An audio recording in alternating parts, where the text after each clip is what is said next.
Iran Israel যুদ্ধ পরিস্থিতিতে বিশ্ববাজারে জ্বালানি তেলের বাজার ঊর্ধ্বমুখী হলেও বাংলাদেশে গত এক মাসেরও বেশি সময়ে জ্বালানি তেলের দাম বাড়ায়নি সরকার। বরং ঘোষণা ছিল মে মাসে বাড়তে পারে জ্বালানি তেলের দাম। কিন্তু হঠাৎ করেই শনিবার রাতে জ্বালানি তেলের দাম বাড়ানো হয়। এ বিষয়ে জ্বালানি মন্ত্রী ও অর্থমন্ত্রীর দাবি, বাড়ানোর হার নগণ্য। সারা বিশ্ব তেলের দাম অ্যাডজাস্ট করেছে, এমনকি আমেরিকাও $5 বাড়িয়ে দিচ্ছে। তো সেইখানে আমরা বাংলাদেশে গত এই যে যুদ্ধ লাগার পর থেকে আমরা যে ইম্পোর্ট করে স্টক তৈরি করেছি, তার যে দাম পড়েছে সেই দামের থেকে নিচে আমরা এখন প্রাইস অ্যাডজাস্টমেন্ট করছি। এটা করতে বাধ্য হয়েছি আমরা, কেননা এটা বৈদেশিক মুদ্রাতে কিনতে হয়। IMF এর সাথে দাম বাড়ানোর কোনো সম্পর্ক নেই। তহবিলের উপর এত প্রেশার আসতেছে, আমাদের তো বাকি প্রোগ্রাম চালাতে হবে। দেশের অর্থনীতি চালাতে গেলে আগামী দিনে বাজেট আসছে, তাই না?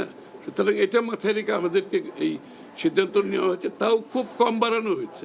মূল্যস্ফীতি তো বাড়তেই পারে, আবার নাও বাড়তে পারে।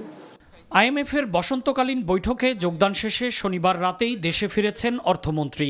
সংস্থাটি বাংলাদেশের সাথে সম্পাদিত ঋণ চুক্তির টাকা ছাড় করবে কিনা এমন প্রশ্নের জবাবে আমির খসরু মাহমুদ চৌধুরী বলেন, বৈশ্বিক আর্থিক সংস্থাগুলোর সাথে আলোচনা একটি চলমান প্রক্রিয়া। জনগণের স্বার্থের ব্যাঘাত ঘটে এমন কোনো শর্ত মেনে নেওয়া হবে না বলেও জানান তিনি।